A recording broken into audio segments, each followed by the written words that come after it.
जय हिंद फ्रेंड्स, मैं बलराम सिंह आपसे दोस्तों का अपने YouTube channel ignite peak academy में हार्दिक स्वागत है। मैं अभिनंदन करता हूं। आशा करता हूं कि आप सभी स्वस्थ व आनंद होंगे। तो पिछली क्लास में हम लोगों ने विविध प्रश्नावली के संपूर्ण प्रश्न को पूरी तरह से हल कर लिया था। आज हम लोग इस चैप्टर के बहुविकल्पीय प्रश्नों को जानेंगे। तो चलिए जानते हैं क्या आपका पहला प्रश्न। पहले क्वेश्चन में कहा गया है कि m के किस मान के लिए समीकरण युग्म x minus 2y equal to 3 तथा 3x plus m y equal to 1 का एक अद्वितीय हल होगा। तो सबसे पहले जो आपकी ये दो समीकरणें दी गई हैं, इनकी कंपेयर हमको करना है a1x plus b one y plus c one equal to 0 और a2x plus b two y plus c two equal to 0। यहाँ से हम a1, a2, b1, b2 और c1, c2 के मान को निकाल लेंगे और फिर अद्वितीय हल होने का जो प्रतिबंध होता है a1 upon a2 is not equal to b1 upon b2, इस फार्मूले के प्रयोग से हम m के मान को निकाल सकते हैं। तो सबसे पहले जो आपकी ये समीकरणें दी गई हैं, इनको हम सही से नोट करेंगे। x माइनस 2y है, ये इक्वल टू में +3 है, इसको दूसरी साइड में लेकर के आएंगे तो -3 इक्वल टू 0 हो जाएगा और इसकी कंपेयर हम करेंगे। इसे आप मान लेंगे समीकरण नंबर 1। अब लिखेंगे समीकरण 1 की तुलना a1x plus b1y plus c2 बराबर 0 से करने पर, यानी इसकी तुलना कर देंगे तो a1 क्या निकलेगा, a1 निकलेगा जो x का गुणांक पहली समीकरण का होता है वो a1 कहलाता है, यानी 1 है। b1 क्या है, जो y का गुणांक होता है b1 कहलाता है। और जो c1 होता है वो पहली इक्वेशन का अंतिम अचर पद c1 कहलाता है। इसी तरीके से जो आपकी दूसरी इक्वेशन है, इसको आप नोट करेंगे 3x प्लस एम वाई, ये इक्वल टू में 1 है, इसको उधर ले जाएंगे तो ये माइनस का 1 इक्वल टू 0 हो जाएगा। इसकी कंपेयर करेंगे, इसे आप समीकरण 2 मान सकते हैं। आप समीकरण 2 की तुलना करेंगे, समीकरण 2 की तुलना a2x plus b2y plus c2 बराबर 0 से करने पर, यहाँ से a2 का मान क्या निकलेगा, a2 जो है वो आपकी दूसरी समीकरण का x का गुणांक है, यानी a2 निकल आएगा 3, b2 y का गुणांक है यानी m, और जो c2 है वो अंतिम अचर पद यानी -1, ये आपका c2 हो जाएगा। अब अद्वितीय हल होने का, जो रैखिक समीकरण के अद्वितीय हल होने का प्रतिबंध होता है, उसे नोट करेंगे। तो लिखेंगे रैखिक समीकरण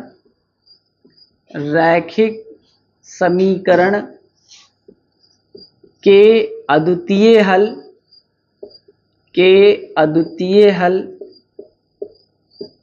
होने का प्रतिबंध,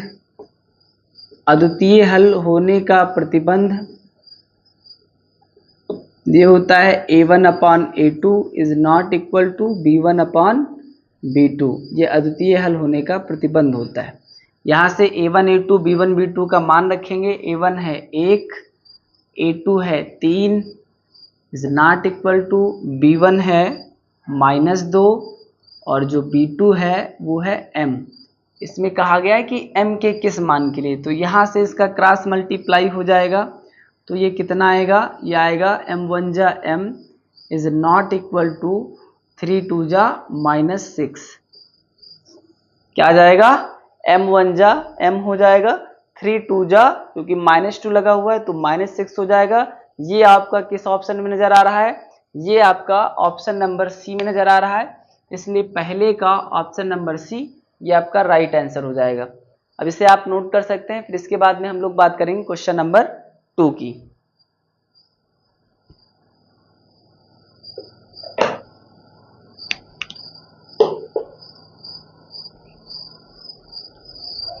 इसके बाद में क्वेश्चन नंबर 2 में कहा गया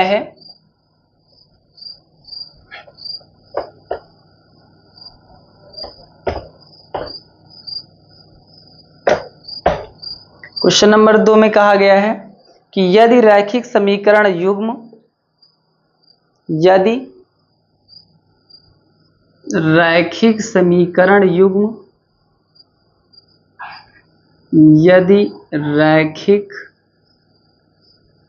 समीकरण युग्म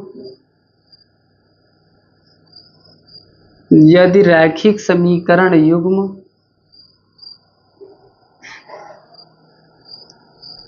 2x plus 3y 2x plus 3y बराबर 5 कामा 4x प्लस ky बराबर 10 4x प्लस ky बराबर 10 के अपरिमित रूप से अनेक हल हैं, के अपरिमित रूप से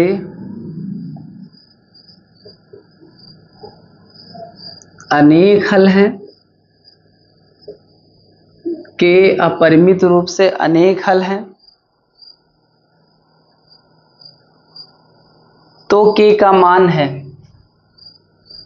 तो के का मान है, इसका पहला ऑप्शन है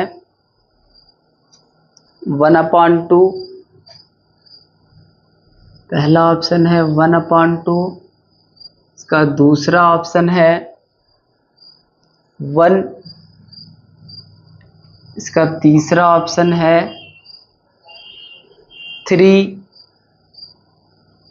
और इसका चौथा ऑप्शन है 6। इसका चौथा ऑप्शन क्या है, यानी इसका डी नंबर ऑप्शन है 6।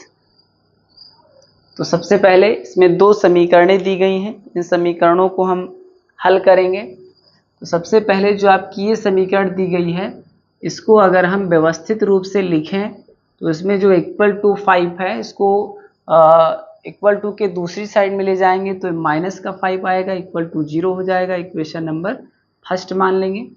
फिर समीकरण 1 जो है इसकी तुलना हम कर देंगे, समीकरण 1 की तुलना a1x plus b1y plus c1 equal to 0 से करने पर, यानी समीकरण 1 की तुलना हम कर देंगे a1x plus b1y plus c1 equal to 0 से। यहाँ से हम a1, b1 और c1 का मान निकाल लेंगे। a1 आ जाएगा 2, b1 आ जाएगा 3 और c1 आ जाएगा -5। इसी प्रकार जो आपकी दूसरी इक्वेशन दी गई है, इसकी कंपेयर हम करेंगे 4x प्लस ky, ये इक्वल टू में 10 आपका प्लस का इक्वल टू के दूसरी साइड में जाएगा, -10 इक्वल टू 0 हो जाएगा, इक्वेशन नंबर सेकंड इसे हम मान लेंगे। अब जो इक्वेशन नंबर सेकंड है इसकी कंपेयर करेंगे हम, तो लिखेंगे समीकरण 2 की तुलना a2x plus b2y plus c2 बराबर 0 से करने पर, यहाँ से हम a2, b2 और c2 का मान निकाल लेंगे। a2 आपका निकल आएगा 4, b2 निकलेगा y का गुणांक यानी k, और जो c2 है ये निकलेगा -10। अब इसमें कहा गया है कि रैखिक समीकरण युग्म का अपरिमित हल है, तो जो रैखिक समीकरण होता है उसके अपरिमित हल होने का क्या प्रतिबंध होता है उसको नोट करेंगे। तो रैखिक समीकरण युग्म के अपरिमित हल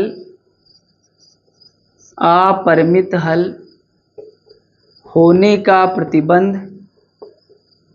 अपरिमित हल होने का प्रतिबंध ये होता है a1/a2 बराबर b1/b2 बराबर c1/c2, यानी तीनों का जो रेशियो है वो बराबर होता है आपस में। अब यहाँ से हम a1, a2, b1, b2 और c1, c2 के मान को रख करके सॉल्व करेंगे और यहाँ से आपका जो k का मान है वो निकल आएगा। चूंकि ये तीनों आपस में बराबर होते हैं इसलिए आप a1 और a2 का जो अनुपात है इसे आप b1 और b2 के अनुपात के साथ में सॉल्व कर सकते हैं, या जो b1 और b2 का अनुपात है उसे आप c1 और c2 के अनुपात के साथ में सॉल्व कर सकते हैं, या फिर जो a1 और a2 है इसे आप c1 c2 से सॉल्व कर सकते हैं। तो हम इसे सॉल्व करेंगे, पहले दो पक्षों को हम सॉल्व कर लेंगे, यानी a1/a2 इक्वल टू हम कर देंगे b1/b2। यहाँ से हम इसकी वैल्यू रख देंगे, a1 की वैल्यू है 2, a2 की वैल्यू है 4 इक्वल टू b1 की वैल्यू है 3 और B2 की वैल्यू है K। यहाँ से हम इसका क्रॉस मल्टीप्लाई करवाएंगे, या इसको अगर हम काट दें 2 1 जा 2, 2 2 जा 4, यानी 1/2 इक्वल टू 3/K। यानी यहाँ से K की वैल्यू क्या आ जाएगी, K 1 जा K इक्वल टू 3 2 जा 6 या 2 3 जा 6, यानी K की वैल्यू क्या आ जाएगी 6। तो जो 6 है वो आपके ऑप्शन नंबर डी में दिया गया है। तो इस क्वेश्चन का आंसर नंबर डी ये आपका राइट आंसर हो जाएगा। अब इसे आप नोट कर सकते हैं। तो अब हम लोग बात करते हैं क्वेश्चन नंबर 3 की। क्वेश्चन नंबर 3 में कहा गया है कि यदि कोई रेखा युग्म असंगत है तब रेखाओं के आलेख, पहला ऑप्शन है समांतर है, दूसरा ऑप्शन है संगत है, तीसरा ऑप्शन है प्रतिच्छेदी है, और चौथा ऑप्शन है इनमें से कोई नहीं। तो यदि किसी रेखा युग्म या यदि कोई रेखा युग्म असंगत होती है तो उसका जो आलेख बनता है वो सदैव क्या बनता है, समांतर बनता है, यानी उसका आलेख क्या हो जाएगा, समांतर हो जाएगा। तो इस क्वेश्चन का ऑप्शन नंबर ए आपका राइट आंसर हो जाएगा। इसके बाद में हम लोग बात करेंगे क्वेश्चन नंबर 4 की। क्वेश्चन नंबर 4 में कहा गया है समीकरण, क्वेश्चन नंबर 4 में कहा गया है समीकरण 3x + 2y, 3x + 2y = 6 तथा y = 0 तथा y = 0 का हल होगा, y = 0 का हल होगा। और इसका जो पहला ऑप्शन है वो है 2, 0, पहला ऑप्शन है 2, 0। इसका दूसरा ऑप्शन है 0, 2। इसका तीसरा ऑप्शन है 3, 0, 3, 0। और इसका जो चौथा ऑप्शन है वो है 0, 3, 0, 3। तो सबसे पहले समीकरण 3x + 2y = 0 तथा y = 0 का हल होगा, यानी यहाँ पे y की वैल्यू दी गई है। तो जो आपकी समीकरण है उसमें हम y का मान रख देंगे और उससे आपका जो x का मान है वो पता चल जाएगा। फिर आपको पता है कि जो x होता है उसके मान को पहले लिखते हैं, y के मान को बाद में लिखा जाता है। यानी पहली जो संख्या होती है वो x होती है, जिसे हम बोलते हैं भुज। जो पहली निर्देशांक में जो पहला पॉइंट होता है, पहला अंक होता है, उसे कहते हैं भुज, यानी वो x का मान होता है। फिर दूसरा मान होता है कोटि, जिसे हम y का मान कहते हैं। तो यहाँ से जो समीकरण आपकी दी गई है उसमें हम y का मान रख देंगे। तो 3x + 2y के स्थान पर क्या रखना है, 0 रखना है, = 6। तो ये आएगा 3x + 2 का 0 से 0 हो जाएगा, = 6, यानी 3x = 6। तो x = 6/3, तो 3 2 जा 6, यानी x की वैल्यू क्या आएगी, x की वैल्यू 2 आएगी। तो x के मान को पहले लिखते हैं, हमने अभी बताया कि जो भुज होता है वो पहले लिखा जाता है। y का मान है 0, भुज का मान है 2, यानी x 2 और y 0। तो इसमें जो आपका ऑप्शन नंबर ए है वो आपका राइट आंसर हो जाएगा। क्वेश्चन नंबर 4 का ऑप्शन नंबर ए सही हो जाएगा। अब हम लोग बात करेंगे इसके बाद में क्वेश्चन नंबर 5 की।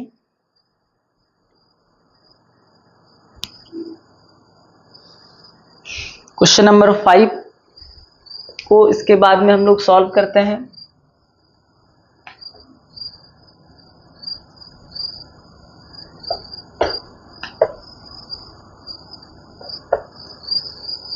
क्वेश्चन नंबर 5 में कहा गया है कि यदि 2x - 3y = 7, यदि 2x - 3y = 7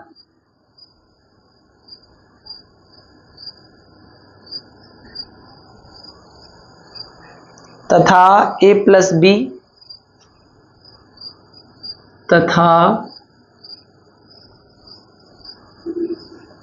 a + b × x minus a + b - 3 × y बराबर 4a + b, 4a + b के अपरिमित हल होंगे, के अपरिमित हल होंगे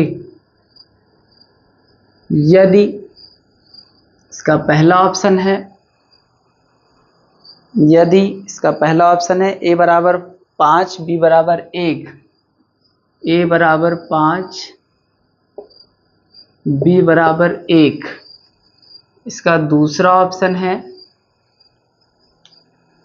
a बराबर -5 b बराबर -1, a बराबर -5 b बराबर -1। इसका तीसरा ऑप्शन है a बराबर 5 b बराबर -1, a बराबर 5 b बराबर -1। और इसका जो चौथा ऑप्शन है वो है इनमें से कोई नहीं,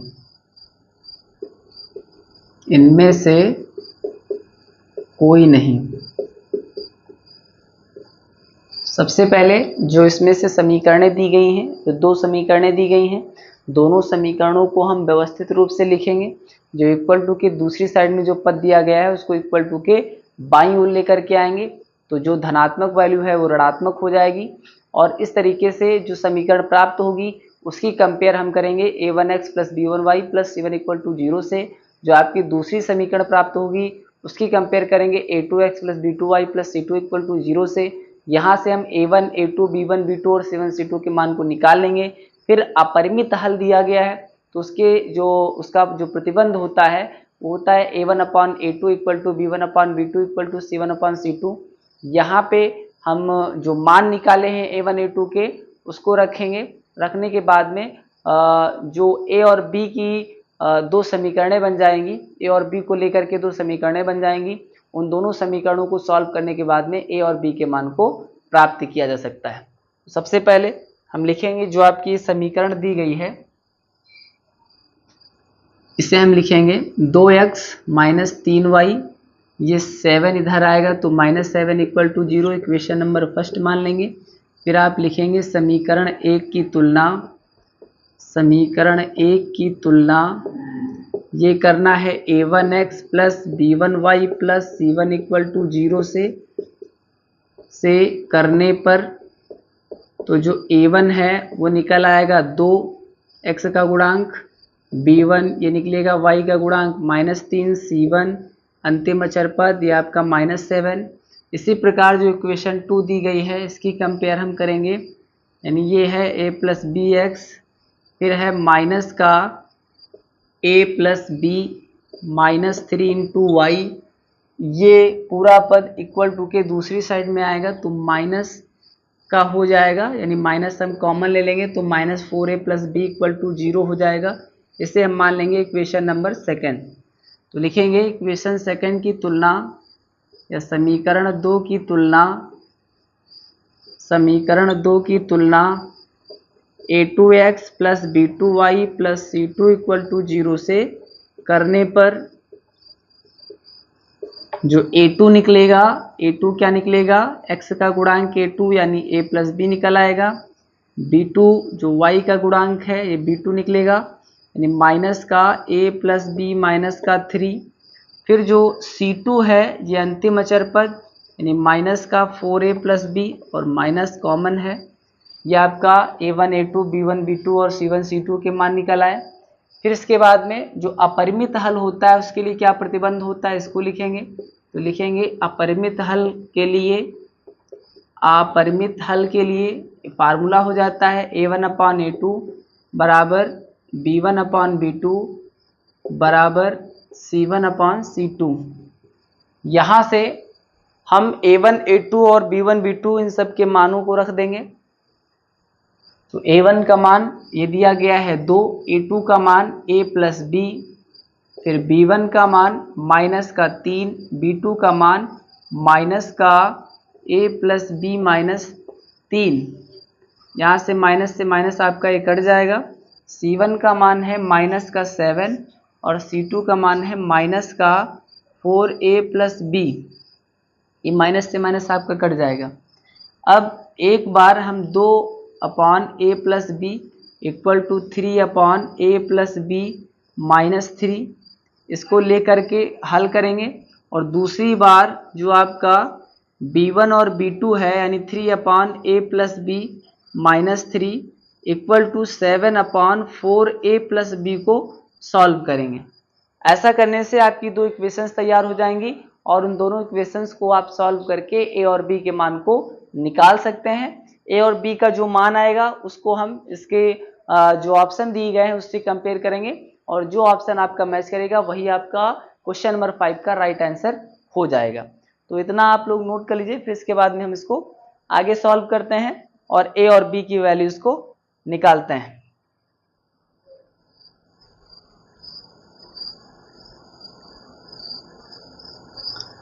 तो इसे हम आगे सॉल्व करेंगे।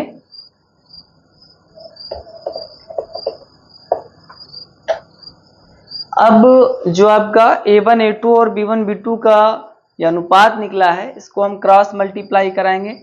2 का a से मल्टीप्लाई ये हो जाएगा 2a, 2 का b से हो जाएगा 2b, 2 का -3 से हो जाएगा -6, फिर इक्वल टू 3 का a से हो जाएगा 3a, 3 का b से हो जाएगा 3b। अब ये जो आपका राइट साइड में जितने भी पद हैं इसको आप क्या करेंगे, पक्षांतर कर देंगे। तो जो धनात्मक है वो आपका ऋणात्मक हो जाएगा, यानी इसे हम लिख सकते हैं 2a + 2b -6 माइनस का 3a माइनस का 3b = 0। 2a से 3a माइनस हो जाएगा, माइनस का a बचेगा। 2b से -3b ये माइनस हो जाएगा तो माइनस का b बचेगा, माइनस का 6 = 0। अब इसे हम क्या लिख सकते हैं, इसे हम लिख सकते हैं अगर हम a + b को इधर ले आए, a और b के वैल्यूज को इधर ले आए तो ये दोनों क्या हो जाएंगी, धनात्मक हो जाएंगी, यानी -6 इधर रहेगा a + b, यानी इसे हम लिख सकते हैं a + b = -6। इसे हम मान लेंगे इक्वेशन नंबर 3। इसे क्या मान लेंगे, इसे मान लेंगे इक्वेशन नंबर 3। अब जो आपका b1 और b2 का c1 और c2 के साथ में जो रेशियो है उसे हम सॉल्व करेंगे। इसे हम सॉल्व कर लेंगे तो इसका क्रॉस मल्टीप्लाई क्या हो जाएगा, 3 का 4a से हो जाएगा 12a, 3 का b से हो जाएगा 3b = 7 का a से हो जाएगा 7a, फिर उसके बाद में 7 का b से हो जाएगा 7b, फिर 7 का -3 से हो जाएगा 21 माइनस का 21। अब यहाँ पे इन संख्याओं का आप पक्षांतर कर देंगे, ये a लिखा हुआ है, पक्षांतर कर देंगे तो जो प्लस की हैं वो माइनस की हो जाएंगी, माइनस का 7a माइनस का 7b, और ये आप 21 को इधर ही रहने देंगे तो माइनस का 21 वैसे ही है। 12a से 7a माइनस हो जाएगा तो 5a बचेगा, 3b से 7b ये आपका माइनस हो जाएगा तो माइनस का 4b आएगा। कितना आएगा, माइनस का 4b आएगा। फिर उसके बाद में इक्वल टू में माइनस का 21 है, इसे आप मान लेंगे इक्वेशन नंबर 4। इसे क्या मानेंगे, इसे आप मानेंगे इक्वेशन नंबर 4। अब इक्वेशन 3 और इक्वेशन 4 की आप कंपेयर करेंगे तो देखेंगे कि इक्वेशन जो 3 है उसमें b आपका प्लस का है, यहाँ पे माइनस का 4b है, यानी अगर आप इक्वेशन 3 में 4 से मल्टीप्लाई कर दें तो 4b आपका प्लस का हो जाएगा, 4b आपका माइनस का हो जाएगा। दोनों को जोड़ने पर जो b की वैल्यूज है वो कट जाएगी और इस तरीके से a का मान निकल आएगा। उस a के मान को आप इक्वेशन 3 या इक्वेशन 4 कहीं भी रखेंगे तो आपका जो b का मान है वो निकल आएगा। तो लिखेंगे समीकरण 3 में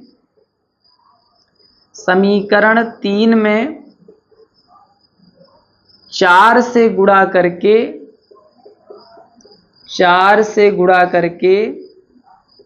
समीकरण 4 के साथ जोड़ने पर इसमें हम गुणा कर रहे हैं, किससे, 4 से गुणा कर रहे हैं तो ये हो जाएगा 4a प्लस ये हो जाएगा 4 का b से 4b बराबर 4 छंग 24, यानी माइनस का 24। समीकरण 4 नोट करेंगे, 5a माइनस का 4b बराबर माइनस का 21 अब इसको हम क्या कर रहे हैं, जोड़ रहे हैं, तो जोड़ने पर जो साइन होता है उनमें कोई परिवर्तन नहीं होता है। तो 5a और 4a ये आपका जुड़ जाएगा, आएगा 9a, प्लस का 4b माइनस का 4b आपका कट जाएगा। इधर हम इसको जोड़ेंगे तो आएगा माइनस का 4 1 5 2 2 4, यानी 9a इक्वल टू माइनस का 45 अपॉन 9, तो 9 5 जा 45 होगा, यानी a की वैल्यू क्या आएगी, a की वैल्यू आ जाएगी माइनस का 5। अब a की वैल्यू जैसे ही आपकी माइनस 5 आएगी, इसको आप इक्वेशन 3 में या इक्वेशन 4 में कहीं भी रख करके जो b का मान है उसको भी आप निकाल सकते हैं। तो a के मान को अगर हम इक्वेशन 3 में रख दें तो आप लिखेंगे a के मान को समीकरण 3 में रखने पर, a के मान को समीकरण 3 में रखने पर, तो a का मान आया है माइनस का 5, तो यहाँ पे हम रख देंगे -5 plus b equal to minus का 6, तो b इक्वल टू माइनस का 6, ये माइनस का 5 है, इक्वल टू के दूसरी साइड में आएगा प्लस का 5 हो जाएगा, तो b की वैल्यू निकल आएगी माइनस का 1। b की वैल्यू क्या निकलेगी, माइनस का 1। तो इस क्वेश्चन में जो a का मान निकला है वो -5 निकला है, और जो b का मान निकला है वो माइनस का 1 निकला है। जो b का मान निकला है वो कितना निकला है, b का मान निकला है माइनस का 1। ये आपके ऑप्शन नंबर किसमें मैच कर रहा है, ये आप इसको मैच करवाएंगे कि a भी -5 और b भी जो है वो माइनस का 1 आएगा, ये ऑप्शन नंबर b में है, यानी इस क्वेश्चन का ऑप्शन नंबर b ये राइट आंसर हो जाएगा। इस क्वेश्चन का जो आंसर नंबर बी है वो क्या हो जाएगा, राइट आंसर हो जाएगा। इसे अब आप नोट कर सकते हैं। क्वेश्चन नंबर 5 में दो समीकरणें दी गई थी और कहा गया था कि इसका जो अपरिमित हल है उससे आप ये प्रूव करेंगे कि a और b का मान क्या हो जाए कि जो आपकी रैखिक समीकरणें दी गई हैं इसका अपरिमित हल हो जाए या अनेक हल हो जाए। तो a बराबर -5 पर और b बराबर -1 पर जो आपकी दी गई समीकरणें हैं इनके अनेक हल होते हैं। तो इसको हमने सॉल्व करके निकाला, अब इसे आप नोट कर सकते हैं। तो अब हम लोग बात करते हैं क्वेश्चन नंबर 6 की। क्वेश्चन नंबर 6 में कहा गया है कि दो अंकों की संख्या के अंकों का योग 9 है। यदि संख्या में 27 जोड़ा जाता है तो अंकों के स्थान परिवर्तित हो जाते हैं, तब संख्या है।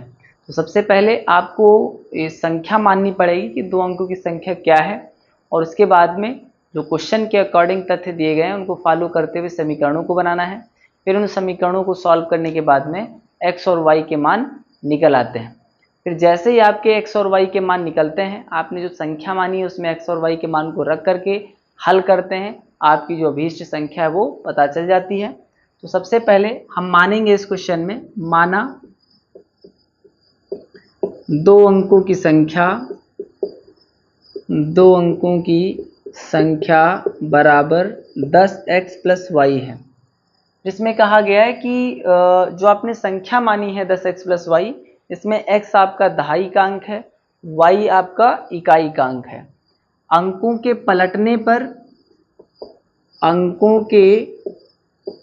पलटने पर बनी संख्या, यानी जब अंक पलट जाते हैं तो संख्या क्या हो जाती है, 10y प्लस x, यानी इकाई के अंक पे दहाई का अंक आ जाता है, दहाई के अंक पे इकाई का अंक चला जाता है। जिसमें कहा गया है कि दो अंकों की संख्या के जो अंक हैं, जो दहाई का अंक है और जो इकाई का अंक है, उसका योग 9 आ रहा है, यानी समीकरण नंबर 1 बन गई। फिर दूसरी बात इसमें कही जा रही है, यदि संख्या में 27 जोड़ा जाता है तो जो आपने संख्या मानी है 10x प्लस वाई, इसमें अगर हम 27 जोड़ दें तो अंकों के स्थान परिवर्तित हो जाते हैं, यानी अंकों का जो परिवर्तन है वो हो जाता है, दहाई का अंक इकाई का अंक हो जाता है, इकाई का अंक दहाई का अंक हो जाता है, यानी पलटने पर बनी संख्या, अंकों के पलटने पर बनी संख्या 10x plus Y 10y plus x हो जाता है।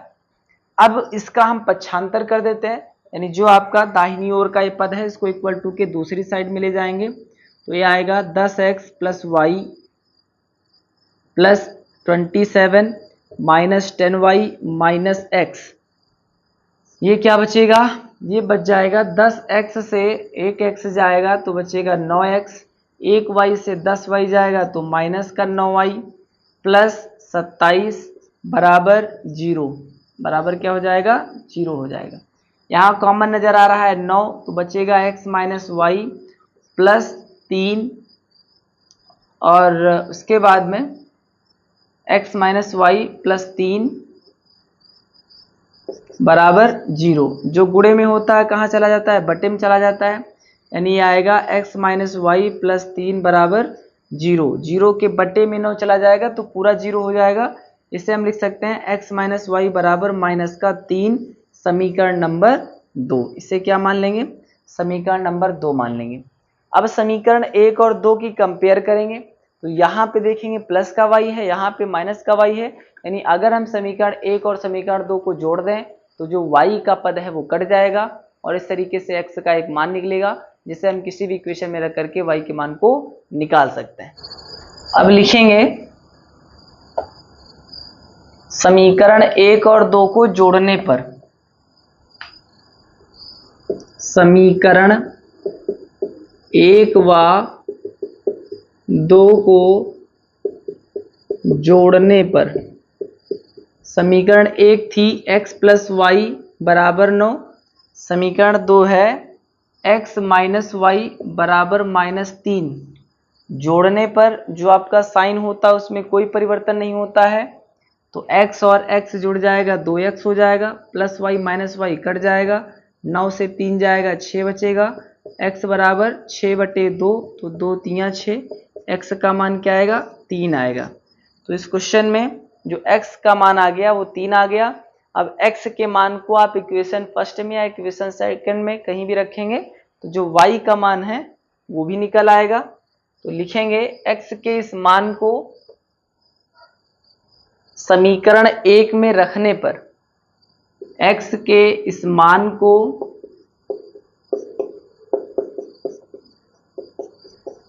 समीकरण 1 में रखने पर, x के इस मान को कहाँ रख देंगे, समीकरण 1 में रख देंगे। समीकरण 1 थी x प्लस वाई बराबर 9, x के स्थान पर रखना है 3 प्लस वाई बराबर 9, तो y बराबर 9 माइनस 3, ये प्लस 3 इधर आएगा माइनस 3 हो जाएगा, माइनस 3 हो जाएगा, तो y का मान निकलेगा 9 से 3 जाएगा 6 बचेगा। y का मान क्या निकला 6 और जो x का मान है वो कितना निकला 3। अब जो आपने संख्या मानी थी वो मानी थी 10x प्लस वाई, तो लिखेंगे अतः अभीष्ट संख्या, अतः अभीष्ट संख्या ये आपने माना था 10x प्लस वाई, x के स्थान पर जो x का मान निकला है उसको लिखेंगे, y के स्थान पर जो y का मान निकला उसे लिखेंगे। 10 3 30 प्लस 6 यानी संख्या क्या आ जाएगी 36 आ जाएगी। 36 आपका ऑप्शन नंबर ए में दिया गया है, यानी जो आपका क्वेश्चन नंबर 6 है इसका option number A right answer हो जाएगा, यानी 36 आपका राइट आंसर हो जाएगा। तो इस क्वेश्चन में जो 2 अंकों की संख्या आएगी वो कितनी आएगी, वो आ जाएगी 36। अब इसे आप नोट कर सकते हैं। तो इस तरीके से आज हम लोगों ने क्वेश्चन नंबर 1 से लेकर के क्वेश्चन नंबर 6 तक के क्वेश्चंस को पूरी तरह से सॉल्व कर लिया। इसके आगे क्लासेस अगली वीडियो में होगी, तब तक के लिए पढ़ते रहिए। Thank you. जय हिंद, जय भारत।